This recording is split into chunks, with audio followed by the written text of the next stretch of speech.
묵상 기도하시겠습니다.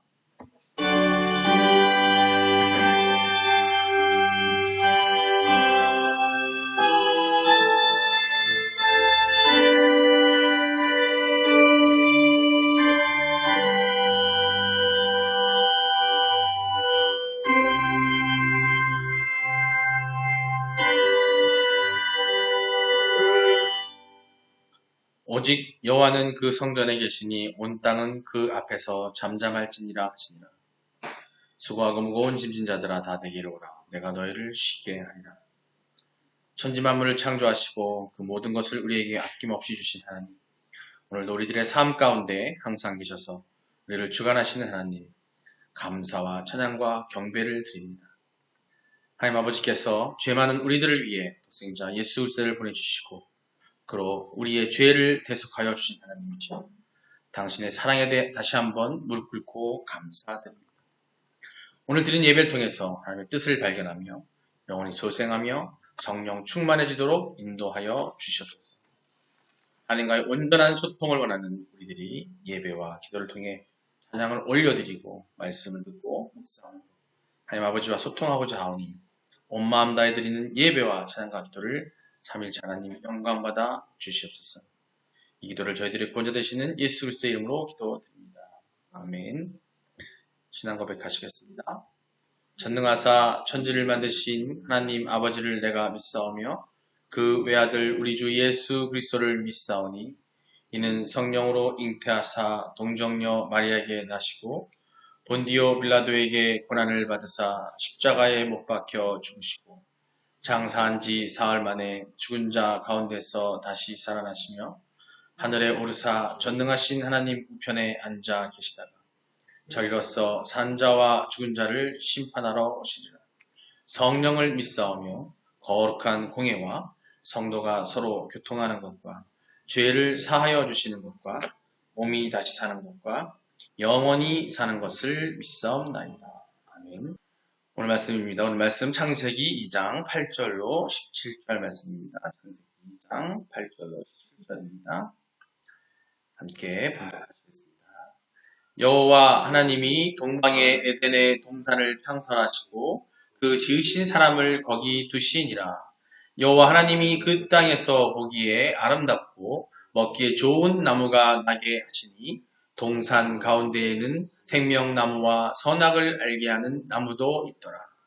강이 에덴에서 흘러나와 동산을 도치고 거기서부터 갈라져 네 근원이 되었으니 첫째 이름은 비손이라. 금이 있는 하일라 온 땅을 둘렀으며 그 땅의 금은 순금이요 그곳에는 베델리엄과 호마노도 있으며 둘째 강의 이름은 기온이라.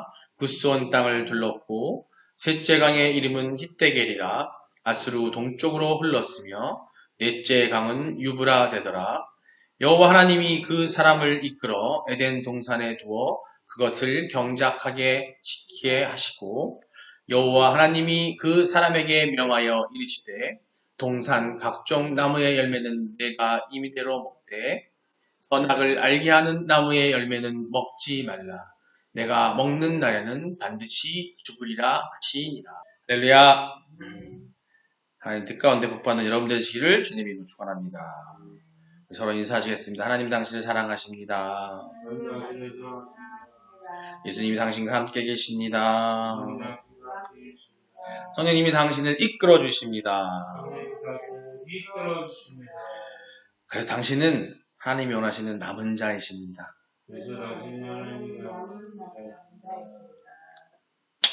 좀 길게 드리 말이 꼬이죠? 남은 자가 뭔지 아세요?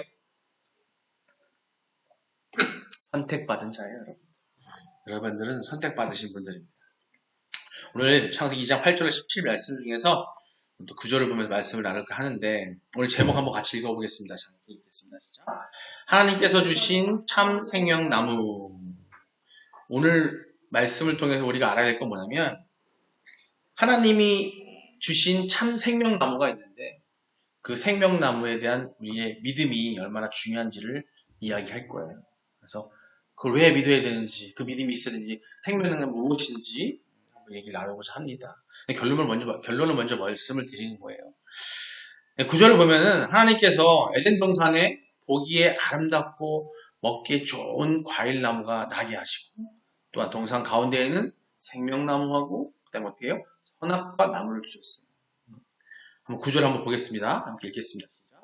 여호와 하나님이 그 땅에서 보기에 아름답고 먹기에 좋은 나무가 나게 하시고, 동산 가운데에는 생명나무와 선악을 알게 하는 나무도 있더라. 아멘. 예. 여기서 보듯이요, 하나님께서 아담으로 하여금 죽지 않고 영생하도록 하기 위해서 생명나무를 그의 삶의 터전, 즉 에덴 동산에 두셨어요.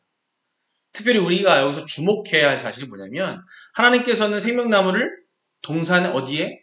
구석층이 아주 후미진 곳에 둔 게 아니라 어디 중앙에 두었다, 중앙에. 어디에서나 볼 수 있게, 동산에서 어디에서나 볼 수 있게끔 언제든지 그 열매를 따먹을 수 있도록 했다는 겁니다. 이처럼 하나님은요, 당신의 형상대로 창조된 인간이 영생하기를 원하셨고, 또한 기뻐하셨어요. 그만큼 하나님은 인간을 사랑하신다는 겁니다. 실로 인간에게는 영생할 가능성이 충분히 있었다는 거죠. 하지만 첫 인간 아담은 생명나무 열매를 먹는 대신 하나님께서 금하신 선악과를 따먹는 길을 택하게 됩니다. 그 결과 인간이 어떻게 됐어요? 영생 대신 고통과 죽음이 찾아옵니다. 창세기 3장 19절입니다. 함께 읽어볼까요? 내가 흙으로 돌아갈 때까지 얼굴에 땀을 흘려야 먹을 것을 먹으리니 내가 그것에서 취함을 입었습니다. 너는 흙이니 흙으로 돌아갈 것이니라 하시니라. 네. 예, 땀을 흘려야 먹을 것을 먹으리니. 언젠가도 같은 말씀이 나와서 말씀드렸는데요. 여기서 말하는 먹을 것이 땀을 흘려야 먹을 거 먹게 되어 있는데, 이 먹을 것은 뭐냐면 그 밀로 만든 빵을 의미하는 거, 빵. 이 빵은 뭐냐면 우리가 알겠지만은 꼭 손이 가야 되고 뭔가 조작을 해야 되고 만드는 빵이에요. 그럼 밭에 채소는 빵을 만들 수 있는 곡류, 즉 밀보리를 말하는 거였어요. 그 전까지는 이게 아니었고요. 그냥 따먹으면 됐었어요. 하지만 죄 이후에 우리가 땀을 흘려야 먹을 수 있는 것으로 바뀐 거예요. 그 다음에 뭐죠? 먹으리니 내가 그것을 취함 입었습니다. 너는 흙이니 흙으로 돌아갈 것이니 하셨어요. 예, 돌아갈 것이다. 미래의 어느 순간에, 여기 문법적으로 말하면은 미래에 완료된 어떤 문법에 나와야 돼요. 언어에 보게 되면. 그래서 장차 어느 순간에 이미 한 줌의 흙으로 될 것이죠. 즉 인간이 죽게 될 것을 얘기하고 계십니다. 따라서 인간은요, 온갖 세상의 고통과 어려움, 힘듦, 그런 것에 시달리고 끝내는 비참한 죽음을 맞이하게 된다는 얘기를 하고 있는 겁니다. 하지만 인간을 사랑하신 하나님께서는 인간의 어떤 그런 고통과 어려움을, 그런 시달리는 것들을 끝내 그리고 나서 비참하게 멸망하는 것을 원치 않으셨어요. 그래서 하나님께서는 생명나무를 차단하십니다. 왜 생명나무를 차단했을까? 생명나무를 놔두시지. 그 이유를 여러분들 아마 궁금해하실 많은데 여기 나옵니다. 창세기 3장 22절로 24절 한번 보겠습니다. 자, 함께 읽겠습니다. 시작. 여호와 하나님이 이르시되 보라 이 사람이 선악을 아는 일에 우리 중에 하나같이 되었으니 그가 그의 손을 들어 생명나무 열매도 따먹고 영생할까 하노라 하시고. 아멘. 보라 그래, 보라. 하나님, 여호와 하나님이 이르시되 보라. 탄식하시는 거. 너무 화가 속상한 거죠. 놀라고 당혹하신 거예요. 그래서 하나같이 되었으니 그래요. 여기서 보면은 선악을 아는 일에 우리 중에 하나같이, 우리가 뭐예요? 성삼위일체 하나님이신 거예요. 성부, 성자, 성령, 그죠? 네. 하나같이 되었으니 뭐냐면 피조물인 인간하고 창조주인 하나님 간에 어떤 것을 볼 수 없는 그런적인 차이가 있는데, 인간이 선악을 인식할 수 있는 어떤 영악한 도덕적 존재가 되었다는 거예요. 그리고 인간의 경솔하고 또 어리석은 범죄 행위를 한탄하는 어떤 풍자적인 어떤 얘기예요. 이게 하나님께서.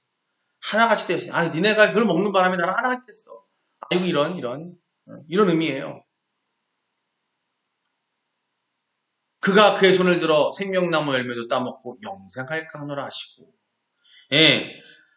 영생할까 하노라 하시고, 하나님과의 관계가 끊어진 상태에서 어떻게 돼요? 생명나무를 먹게 되면 뭐냐면 죄 가운데서 영원히 사는 게 돼요. 이게 뭐예요? 우리가 죽으면은 지옥 아니면 천국이라고 그랬잖아요. 그죠? 영원한 생명이 있어요. 영원한 생명 갖게 되는데 지옥 아니면 천국이에요. 근데 지금 이 땅에서 생명나무를 그대로 놔두게 되면은 인간은 죄 가운데서 하나님과 관계가 끊긴 상태에서 영원한 삶을 살게 되면 결국에는 영원한 고통 속에 간다는 거예요. 그렇기 때문에 하나님은 우리 사랑하시기 때문에 생명나무를 급히 없애신 거예요. 자, 23절입니다. 한번 읽어보겠습니다. 시작. 여호와 하나님이 에덴 동산에서 그를 내보내어 그의 근원이 된 땅을 갈게 하시고. 아멘. 내보냈다는 얘기는 뭐냐면 언어적 뜻은 뭐냐면 내던졌다. 포기했다. 우리가 정말 말도 안 되고 정말 안 되겠어. 그러니까 어떻게 포기하잖아요. 그죠? 내 앞으로 놔두는 거죠. 그런 의미예요.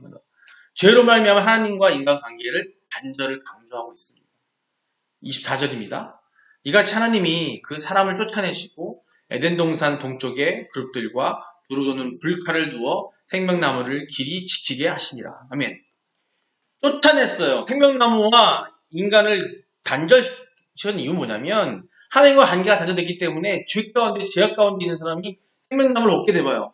영원히 그 제약 가운데 있게 되는 거예요. 생명만 얻게 돼요. 쫓아내시고 강권적인 힘으로 사용해서 밖으로 몰아냈다는 의미를 하고 말하는 겁니다. 이처럼 하나님께서 타락한 아담과 하와를 황급히 에덴 동산 밖으로 쫓아내신 것은 단순한 형벌의 의미만이 아니라는 겁니다.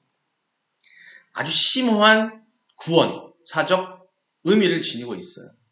왜냐하면 하나님과의 교제가 단절된 비참한 상태에서 아까 말씀드렸지만 만일 인간이 동산의 생명 과실을 따먹게 된다면 그것은 육체적 고통이나 죽음 이상의 영원한 영벌이 되기 때문입니다. 그래서 하나님께서는 일단 아담과 하와를 급히 동산으로부터 쫓아내신 후 새로운 구속 사역을 계속 계획하시게 된 거예요. 자, 그럼 그 새로운 구속 사역이 무엇인지 한번 볼게요.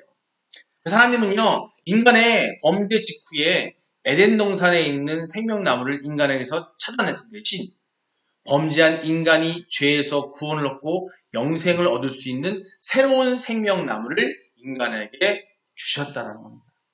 그 생명나무가 바로 여자의 후손에서 나신 예수 그리스도예요. 즉 생명나무, 참 생명나무는 바로 예수 그리스도인 거예요. 쫓아졌지만 새로운 구속 계획 상황에서 예수 그리스도를 생명나무로 보내신 거예요. 자, 창세기 3장 15절하고요. 요한복음 3장 16절 한번 보시겠습니다. 창세기 3장 15절입니다. 함께 읽어보겠습니다. 내가 너로 여자와 원수가 되게 하고 내 후손도 여자의 후손과 원수가 되게 하리니 여자의 후손은 내 머리를 상하게 할 것이요 너는 그의 발꿈치를 상하게 할 것이라 하시고. 요한복음 3장 16절입니다. 읽겠습니다. 하나님이 세상을 이처럼 사랑하사 독생자를 주셨으니 이는 그를 믿는 자마다 멸망하지 않고 영생을 얻게 하려 하심이라. 아멘. 멸망하지 않고 죄에서 끝까지 가서 멸망하고 죽는 게 아니라 영생을 얻게 하시고 누굴? 사랑하사 독생자를 주셨어요. 예수 그리스도를. 그 예수 그리스도가 바로 생명나무라는 겁니다. 참으로 죄로 말미암아 죽어 있던 인간은요. 예수 그리스도로 말미암아 다시금 영생의 가능성을 얻게 되는 것입니다. 특별히 하나님께서 참 생명나무이신 예수 그리스도를 상 가운데 숨겨두시지 아니하고 광야의 노뱀을 높이 들게 하심으로 범죄하여 죽어가는 이스라엘 백성들을 하여금 그것을 보고 생명을 얻게 하신 사건이 있었어요. 자, 에덴 동산 당시에 인간이 죄짓기 전에, 아담과 하와 죄짓기 전에 동산 중앙에 생명나무를 세워놓으셨다고요. 그 의미 뭐겠어요? 생명나무를 항상 보면서 내가 있음을, 하나님이 계심을, 하나님이 너의 창조주임을 기억해라. 항상 상기하고 있어라. 그걸 보여주려 했던 거예요. 마찬가지로 인간이 죄 이후에 우리에게 영원한 생명을 주시고 그러시기 위해서 그 길로, 생명나무의 길로 예수 그리스도를 주신 거예요. 단순히 생명나무는, 에덴에 있던 생명나무는 영원한 생명을 주는 것이지만 예수 그리스도는요, 영원한 생명 이전에 먼저 우리의 죄를 구속하시는 그런 것을 하나님께서 명하셨고 행하려고 하나님 예수님이 이 땅에 오신 거예요. 그러니까 예수님 어떻게 돼요? 높은 곳에서 사람들이 다 볼 수 있는 곳에 계셔야 된다는 거예요. 민수기 21장 9절의 말씀이 나오는데요. 이거는 모세 때에 예수님을 예표하는 어떤 그런 놋뱀에 대한 그 이야기입니다. 한번 읽어보겠습니다. 모세가 놋뱀을 만들어 장대 위에 다니 뱀에게 물린 자가 놋뱀을 쳐다본즉 모두 살더라. 예, 놋뱀을 만들어 그랬는데 놋뱀. 모세는요 하나님의 지시에 따라서 놋쇠, 그 구리, 동으로 불뱀을 만듭니다. 모세가 불뱀을 놋으로 만든 이유에 대해서 학자들이 하는 얘기가 있어요. 그 재료가 햇빛에 반사할 때는 붉은 빛깔을 나타내기 때문에 선택됐다고 하는데 그 불에 잘 견디는 배열종도 있고 때문에 선택됐다고 합니다. 따라서 그는 영적으로 이 놋뱀이 불로 상징되는 심판과 그 심판의 고통을 견뎌내는 예수 그리스도의 인내를 상징하는 기능을 한다고 주장을 합니다. 한편 이 놋뱀은요 가나안 정착, 즉 여호수아 이후에 모세 이후에 여호수아 때 그리고 가나안에 정착한 이후에도 계속해서 이 놋뱀은 보존이 됩니다. 이 나중에 이스라엘 왕조 히스기야 왕 때까지 이게 유지가 되는데요. 심지어는 이러다 보니까 이 즉 놋뱀이 오실 예수님을 상징하는 즉 생명나무를 대신하는 역할을 했던 거예요. 하나님께서 그걸 모세에게 명하셔서 그 불로써 그걸 명령하셨고 놋뱀을 보는 자들에게는 어떻게 영원한 믿음을 보친 거예요. 믿음을. 그래서 했지만 결국에는 그 상징적인 놋뱀은 심지어 어리석은 이스라엘 백성들의 숭배의 대상이 되기도 했어요. 따라서 히스기야 왕은 종교개혁 때 이 놋뱀을 갖다가 부숴버리고 없애버립니다. 이스라엘 백성은요 놋뱀 그 자체에 신통력이 있는 것이 아니라 놋뱀을 통해서 당신의 구원 역사를 이루신 하나님의 주권을 인정하는 성숙한 여호와 신앙의 선민이 되어야 했음에도 불구하고 그렇지 못했다는 거죠. 그걸 알았기 때문에 하나님께서는 예수님을 보내신 거예요. 장대 위에 다니라고 되어 있습니다. 모세가 놋뱀을 만들어 장대 위에 다니서 루터는 말합니다. 그의 요한복음 3장 설교에서 이 사실은 곧 놋뱀을 만들어 그것을 장대 위에 달아 그것을 쳐다본 자가 치료된 사실에 대하여 다음과 같이 설명하고 있습니다. 놋뱀 실제로 모양 불뱀인데 독이 없다. 이것은 실제 사람의 형상인데 전혀 죄가 없으신 예수 그리스도를 상징한다라고 얘기를 합니다. 또한 놋뱀을 장대 위에 높이 단 사실은 뭐냐면 이건 실제적으로 죄에 거하는 모든 사탄 세력에 대한 공개적인 처형을 얘기하는 거고요. 영적으로 또 역사적으로는 그리하여서 이제 사탄의 권세가 모두 처형되고 승리의 그 자리에 우수사 계신 그리스도를 상징하는 모습이라고 얘기를 합니다. 놋뱀을 쳐다보아야 산다. 놋뱀을 쳐다본 즉 살더라 라고 되어 있는데 그리스도를 전적으로 의뢰해야만 모든 뱀의 독성, 즉 사단의 뱀의 독성에서부터 구원받을 수 있다. 죄에서 구원을 받을 수 있다라는 얘기를 하는 거예요. 쳐다본 즉 모두 살더라. 하나님의 말씀을 온전히 신뢰하고 순종하는 사람에게만 구원의 기쁨이 전달되고 구원이 있다라는 얘기를 하고 있습니다. 그리고 그리스도를 만천하에 이렇게 높이 드러내시는 것을 구약 때부터 하셨다는 겁니다. 요한복음 3장 4절 말씀입니다. 함께 보겠습니다. 니고데모가 이르되 사람이 늙으면 어떻게 만날 수 있사옵니까? 두 번째 모태에 들어갔다가 알 수 있사옵나이까? 아멘. 니고데모의 대답이에요. 예수님께서 너희가 거듭나야 된다. 다시 태어나야 된다라고 말씀을 하시니까 니고데모가 물론 아둔해 보이긴 하지만 니고데모는 예수님의 말씀에 반대 주장을 제기하거나 반항하고자 하는 의도는 없었어요. 다만 예수님의 말씀을 선뜻 이해할 수가 없었던 자신의 난점을 극복할 의도예요. 즉 뭐냐면 예수님이 강조하십니다.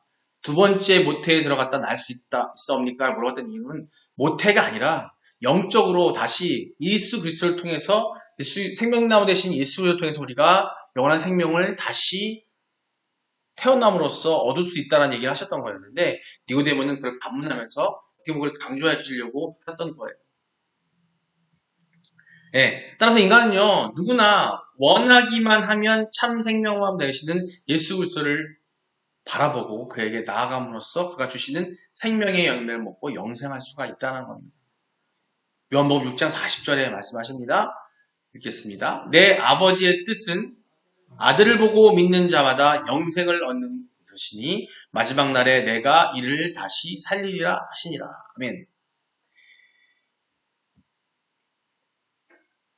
자, 아들을 보고 믿는 자마다 영생을 얻게 된다고 했어요. 아들이 누구예요? 예수 그리스도예요. 이것이 마지막 날에 내가 다시 이를 다시 살리시라 하시리라 말씀하십니다.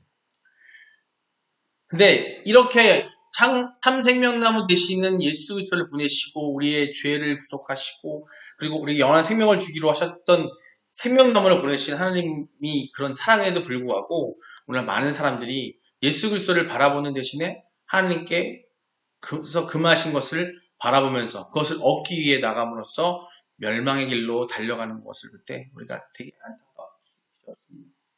실로 우리 앞에서 생명과 사망 또 복과 화해 그것을 선택하는 기회가 놓여 있어요.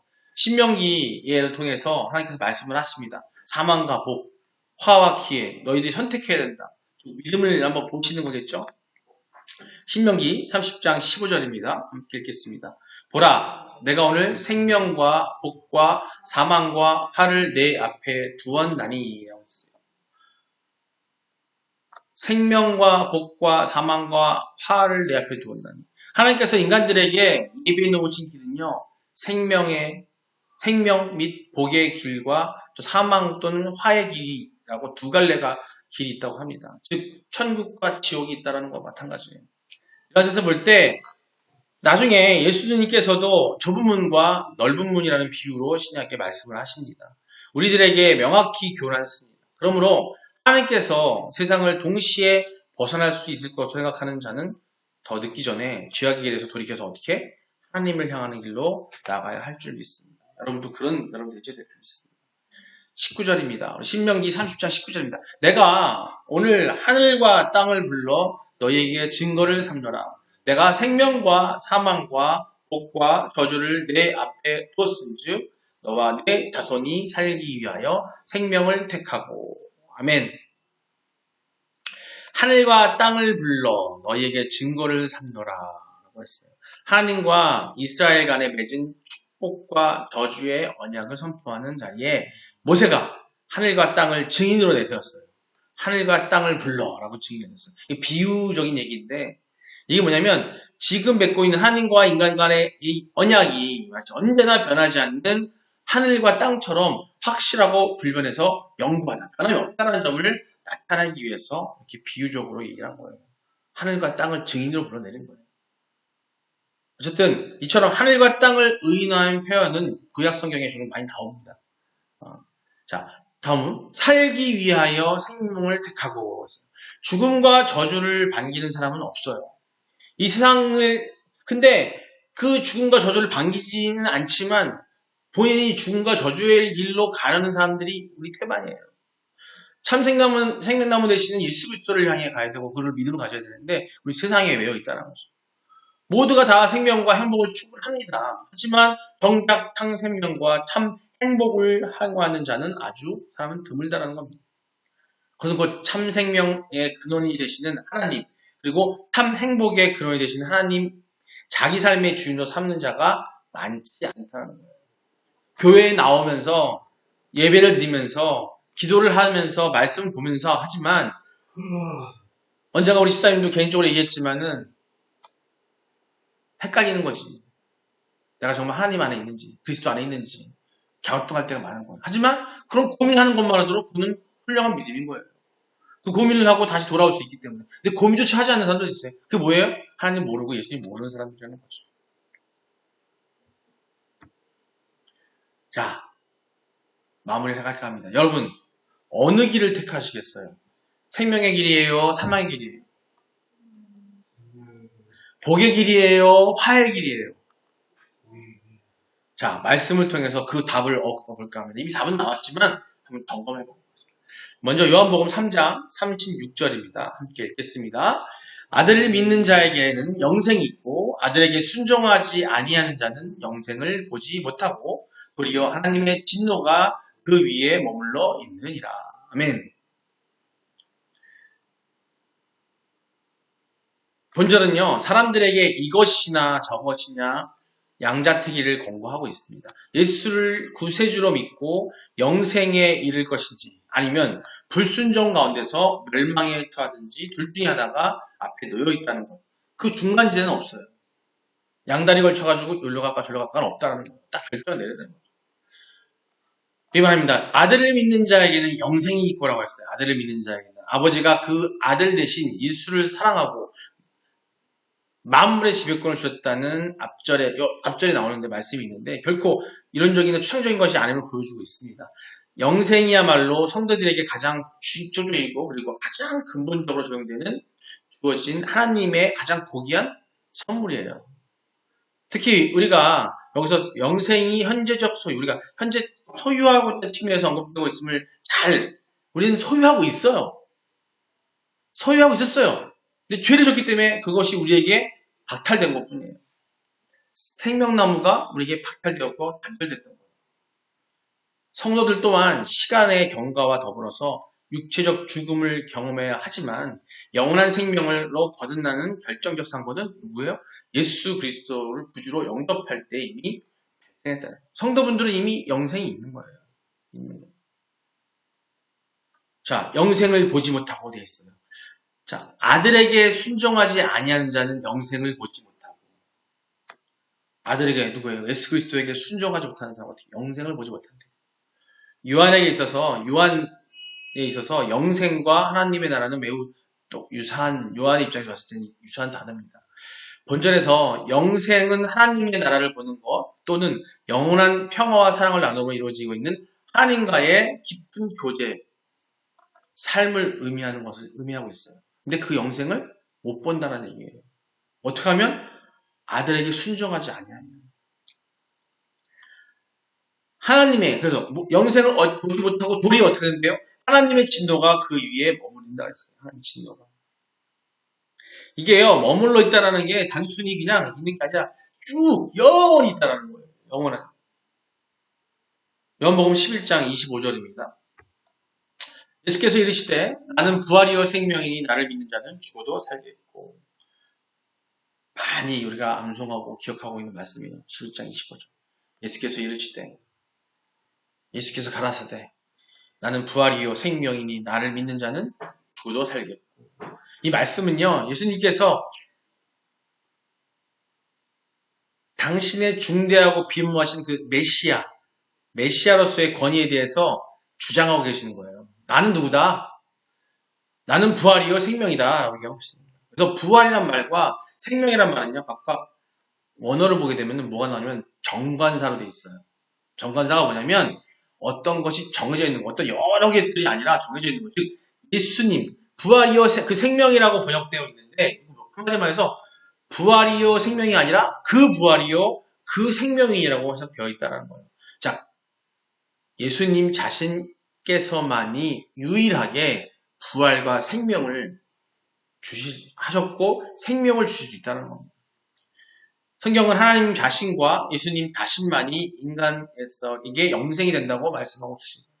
오직 그에게만 죽지 아니함이 있고라고 디모데전서에 나옵니다. 그 자신이 바로 인생의 구원이 되신다고 또 이사야서에 말씀하십니다. 인간은요 영원을 사모하니라고 전도서에 또 말씀하십니다. 하나님 외에는 아무 다른 것도 그에게 만족을 줄 수 없습니다. 나를 믿는 자는 죽어도 살겠고, 예수님은요 사람의 영생을 얻는 방편이며 믿음밖에 없음을 강조하고 있습니다. 우리가요 이런 부활이고 생명이신 예수 그리스도를 믿고 따름으로써 우리가 영생을 얻을 수 있고 죄에서 사함받을 수 있는 건데 우리가 하는 건 뭐예요? 다른 거 없어요. 오직 믿음만 있으면 돼요. 그 믿음이 흔들리면 안 돼요. 우리 집사님들이나 전도사님들 모든 분들이 다 뭐냐면 성도분들이요 그 믿음이 흔들리는 거예요. 아담과 하와가 최초에 하나님에 대한 하나님 그 만들어진 그 믿음, 하나님이 우리에게 참 생명을 주신 분이라는 믿음이 흔들렸기 때문에 그 흔들림에 누가 역할을 했어요? 사단이 역할을 하는 거예요. 그 믿음, 우리가 하는 거 딴 거 없어요. 오직 믿음만 있으면 돼요. 딴 거 하라는 거 아니에요. 내가 뭐 하려고 해서 뭐 영원 구원받는 것도 아니고 내가 천국 가는 거 아니에요. 믿음. 누구에 대한 믿음? 하나님에 대한 믿음. 그리고 하나님께서 다시 우리 죄 가운데 있을 때 다시 보내주신 참 생명나무이신 예수 그리스도에 대한 믿음이에요. 예수 그리스도의 그 사역에 대한 믿음이고요. 예수께서 우리에게 하실 역할에 대한 믿음인 겁니다. 요한일서 5장 11절과 12절을 보고 마무리할까 합니다. 그래서 5장 11절입니다. 함께 읽어보겠습니다. 또 증거는 이것이니 하나님이 우리에게 영생을 주신 것과 이 생명이 그의 아들 안에 있는 그것이니라. 아멘. 또 증거는 이것이니 하나님이 우리에게 영생을 주신 것과 영생은 하나님께서 믿는 자들에게 주신 최고의 선물이에요. 이 생명은 본래 하나님과 함께 있었다가 하나님의 아들이신 예수 안에서 완벽하게 다시 나타나신 거예요. 우리 즉 가운데 있기 때문에. 이건요, 이 영생은요, 아들이신 예수와의 관계성 속에서 믿는 자들이 공유할 수 있도록 하신 하나님의 선물이에요. 누구를 통해서? 예수 그리스도의 관계성 속에서. 하나님과 유일하시며 참 아들이신 예수 그리스도를 아는 영적이고 도덕적인 지켜내고 인고해내는, 견뎌내는 그런 생활인 거예요. 이런 영생은요, 예수께서 하나님의 아들이시며 또 그리스도이실 뿐만 아니라 성육신하신 인간이심을 증거하신 하나님의 증거를 받아들일 때, 그걸 믿을 때 이루어지는 결과물이라는 겁니다. 그렇기 때문에 이 결과는 영생을 알고 소유한다는 사실은요, 하나님의 증거가 탐되며 예수께서 하나님의 아들임과 동시에 인간임을 인정한다는 의미가 됩니다. 이걸 다 믿고 인정해야 된다는 거예요. 아까 제가 믿어야 된다고 말씀드렸잖아요. 다른 게 믿으니까 이걸 믿어야 된다는 겁니다.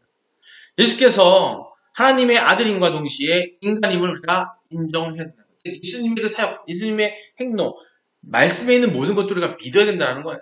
거기에 물음표를 던질 필요가 없다는 겁니다. 여기 보면은 주신 것 같아. 주신이 있어, 주신. 해당하는 헬라어가 에토켄인데 하나님께서 믿는 자들에게 영생을 주시기 위하여 아들 예수를 통해서 구속사역을 행하신 것을 암시하고 계신 겁니다. 이것은 하나님의 구원 활동의 실제성과 역사성을 강조할 뿐만 아니라 하나님께서 영생을 이미 주셨으면서 영생을 주신 사실은 불변한다는 것을 함축하고 있어요. 축약하고 있다는 겁니다. 하반절이에요. 이 생명이 그의 아들 안에 있는 그것이니라 라고 말씀하고 계십니다. 하나님께서 믿는 자들에게 주신 영생과 아들의 분리적 관계를 나타내는 것이고 그 생명은요 하나님의 아들이며 동시에 한 인간이신 예수 안에 나타나 있다는 거예요.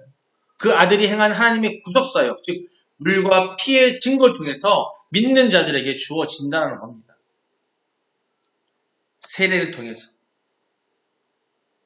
예수의 보혈의 피를 통해서 예수 그리스도 자신이 곧 생명임에도 불구하고 요한이 예수의 생명을 동일시하지 않고 생명이 아들 안에 있다고 표현한 것은 아마도 예수께서 성육신 하셨음을 염두에 두고 계신 거예요. 인간이셨기 때문에 인간도 성육신 하셨기 때문에 그래서 그 안에 그것이 있다고 말하는 겁니다. 12절 이어서 보겠습니다. 요한일서 5장 12절입니다. 시작. 아들이 있는 자에게는 생명이 있고 하나님이 아들이 없는 자에게는 생명이 없느니라. 아멘.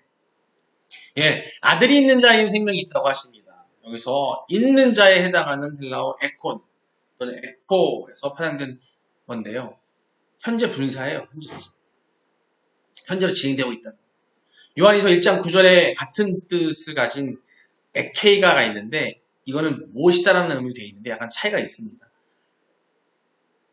자, 아들이 있는 자란 현재 아들이 있는 자에게는 아들이 있는 자란 현재 아들을 마음속에 모신 자를 말하는 거예요.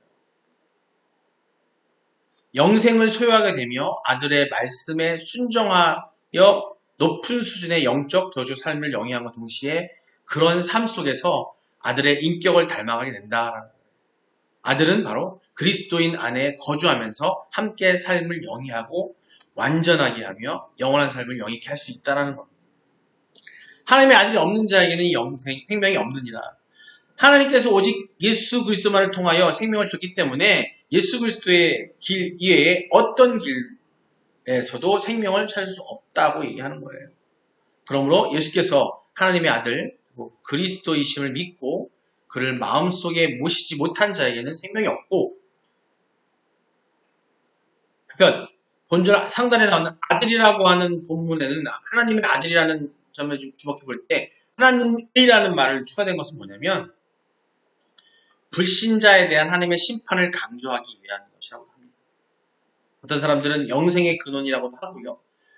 영생의 근원이 뭐예요? 하나님을 통해서 하나님의 아들을 통해서 오기 때문에 아들을 통하지 않고는 즉 하나님에게 영생을 얻을 수 없음을 강조하고 있다는 겁니다. 예, 여러분 마지막으로 다시 한번 물어볼게요. 오늘 말씀을 다 봤는데 자, 여러분 어느 길을 택하실 거예요? 생명의 길, 사망의 길, 복의 길, 화의 길. 생명과 복을 원하신다면 여러분은 이 시대에 참 생명나무이신 예수 그리스도에 대한 그분을 내 안에 담으셔야 돼요. 뭐예요? 예수님이 말씀 안에서 하나님의 명령을 통해서 행하셨던 모든 것들을 여러분들이 믿으셔야 되고요. 예수 그리스도의 삶, 그 모습을 우리가 닮아가는 삶을 통해서 온전한 신앙인으로 사시기를 기도하겠습니다. 우리 다 같이 함께 기도하기를 원합니다. 사랑과 은혜가 풍성하신 하나님 앞에 우리가 창조전부터 지금까지 우리에게 참 생명을 주를 감사드리는 기도하시고 오늘 말씀을 통해서 우리가 참 생명 나무가 예수 그리스도이심을 우리가 다시 한번 깨달았으면 감사하게 생각하시고 하나님 아버지가 우리에게 그리스도 안에 살아갈 수 있는 어떤 믿음을 허락하게 해달라고 또 쓰러지고 흔들릴 때마다 그리스도가 머리 대신 교회를 나의 생명나무임을 기억하고 교회와 그리스도의 가르침을 통해 살아갈 수 있기를 또 성령 충만해서 그것을 이끌어나갈 수 있기를 여러분 주님께 주여 한번 부르고 기도하겠습니다. 주여! 아버지의 사랑의 하나님, 오늘도 말씀을 통해서 우리에게 말씀을 주셨습니다. 사랑과 은혜가 하나님이시여, 먼저 우리를 사랑하셔서 장소에까지 오신 것을 감사드립니다. 오늘 말씀을 통해 우리의 참 생명나무가 되신 예수 그리스도를 다시 한번 깨닫습니다. 하나님 아버지시여, 우리에게 그리스도 안에서 살아갈 수 있는 믿음을 허락하여 주시옵소서. 흔들 때마다 그리스도가 몸 되신 교회를 나의 생명나임을 기억하게 하시고 아버지 우리 안에 살게 하여 주시옵소서. 아버지 믿습니다. 우리 안에 모든 것들, 우리가 살아가는 모든 것들이 그리스도 안에 있음을 알고 그 그리스도 안에 살아갈 때에 그 믿음이 있을 때에 우리에게 영원한 생명이 허락됨을 알고 있사오니 아버지가 우리가 흔들리지 않게 하시고 세상이 우리를 엄습한다 할지라도 세상이 우리를 유혹한다 할지라도 흔들림 없는 그런 믿음을 갖게 하여 주셨소서. 감사드리며 예수 이름으로 기도드립니다.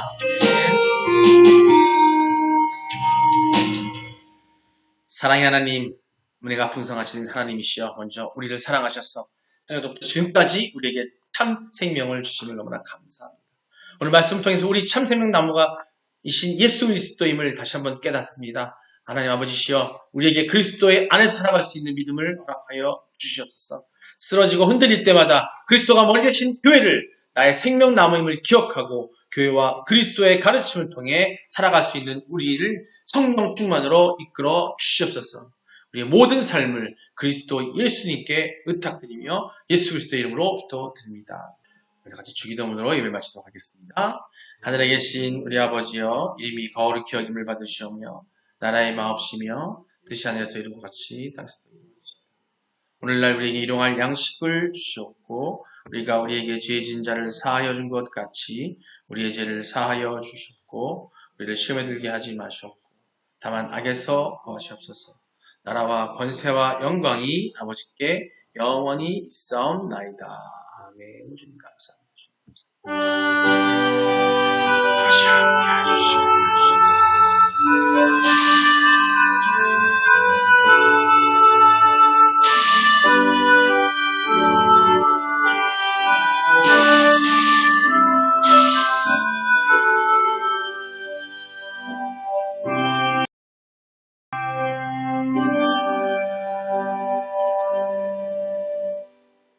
할렐루야.